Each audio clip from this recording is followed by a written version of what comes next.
Mr. President, Senator from Oklahoma. would you kindly advise me when I have 10 minutes remaining? I will. Let me say to the Majority Leader before he leaves, I want to thank him for his good faith effort in working with us on this amendment. I appreciate the manner in which he's done that. I want everybody to know what my motivation is in this. This isn't about a political vote. I know it seems that, but that's further from the truth than anything that I know. This is about the U.S. Constitution. We have two agencies within the federal government who, through bureaucratic means, not a vote of the Congress, have limited severely the Second Amendment rights of individuals in this country, both on national park and Fish and Wildlife Service land. That's 190 million acres. 190 million acres. So the motivation is for the Congress to decide when we're going to take away rights guaranteed under the Constitution. Now, we've had a recent Supreme Court ruling that has upheld the Second Amendment in a strong fashion for what it really is. And this is reserved to citizens of this country. And this isn't about hunting. This isn't about having a gun to go hunting. A lot of people are going to make statements about this is going to increase poaching. It doesn't have anything to do with that. It won't affect that at all. Matter of fact, on U.S. Forest Service land, the Second Amendment reigns as a right guaranteed under the Constitution. Under Bureau of Land Management lands, the Second Amendment reigns. They don't have any significant increase in poaching versus the areas where we don't have guns. So the point being is people who are going to break the law are going to break the law. And so we see no difference in those. The second point I would make is this is about states' rights. Senator Feinstein is going to come down and talk about this. But if California decides that they don't want guns in their state parks, they don't have to have them. And if they decide that, then this amendment would say they don't have to have them in the federal parks.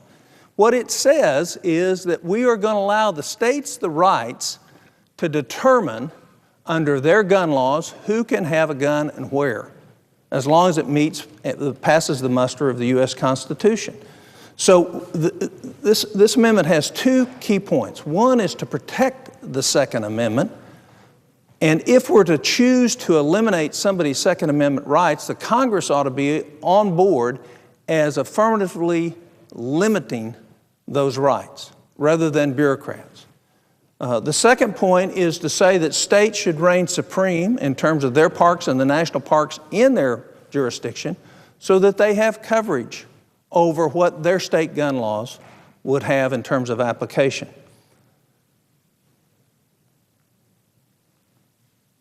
There's significant data that most people are not aware of. And by the way, Mr. President, I'd ask that my entire statement may be made a part of the record, and I will submit it at the finish of my remarks. Without objection. Let me reveal some data, because most people don't know this. And I'm just talking about national parks.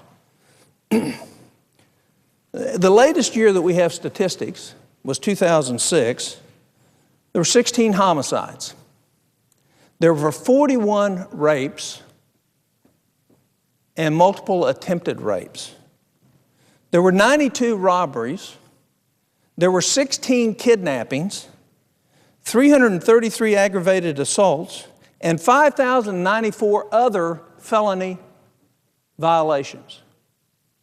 We have one park ranger for every 100,000 visitors, and we have one park ranger for every 180,000 acres. What we know is that if in your state you have the right to carry onto public lands, or if you have concealed carry laws, that ought to have application to your state, not to the federal government's predominance over your state. The numbers I gave only reflect what the Park Service has investigated. It doesn't reflect all the other offenses that the Drug Enforcement Agency, which are thousands, it doesn't reflect the Federal Bureau of Investigation's or local law enforcement investigations in these areas. So even though parks are relatively safe, the fact is that oftentimes the best deterrent is for the criminals to know that if they have a gun, somebody else might also have a gun. As a physician, I hate what guns do. I don't want guns to be used. But the fact is the Second Amendment of the Constitution is real. And what we have is a situation before us where bureaucrats have said, we're going to take your rights away. And it may be that the Congress says we should do that. But if we do it, it ought to be us doing it, not unelected bureaucrats through red tape fiat to truly limit your ability and your rights that are guaranteed under the Constitution.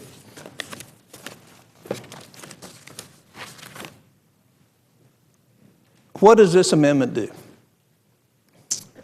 This amendment restores the Second Amendment rights as outlined in each individual state back to the national parks and Fish and Wildlife Service.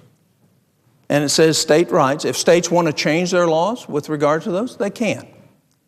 But it leaves the government at the closest level of the people rather than the one furthest away from the people.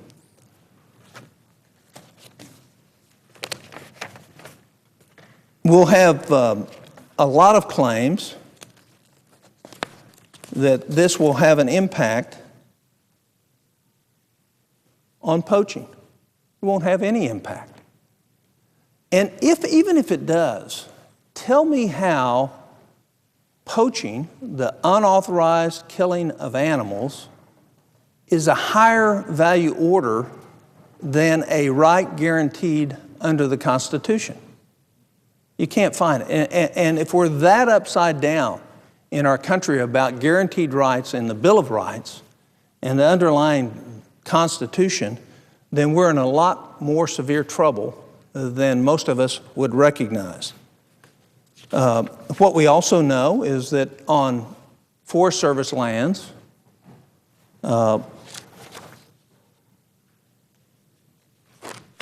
we see a certain amount of poaching.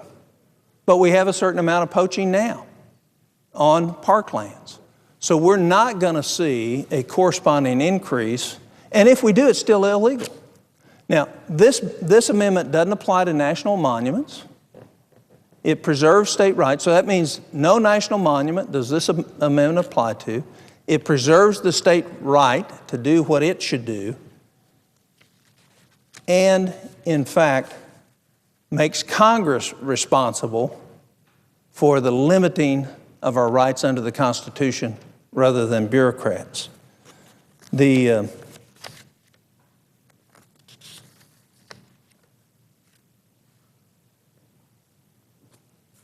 consequences of the rules that we have today are really bizarre. Not long ago on the Blue Ridge Parkway, a gentleman was convicted who had a Virginia right to carry, but because he drove through the national park with his gun not broken down and not in his trunk, he was convicted of a violation of national park policy. Now, he was just traveling from one place in Virginia to another and went through a park as he did that on the roadway. So he is found liable under a federal law which was never intended by us and never intended under the Constitution, yet he was compliant with his own state gun laws. So the whole purpose of this amendment isn't a gotcha amendment. It's to say, does the Second Amendment mean something? If we're going to limit it, it ought to be us that does it. Do states' rights mean anything? And should we have bureaucrats limiting individual rights versus the Congress? If it's going to happen, then the Congress has to be the body that does that. And with that, I'd reserve the balance of my time.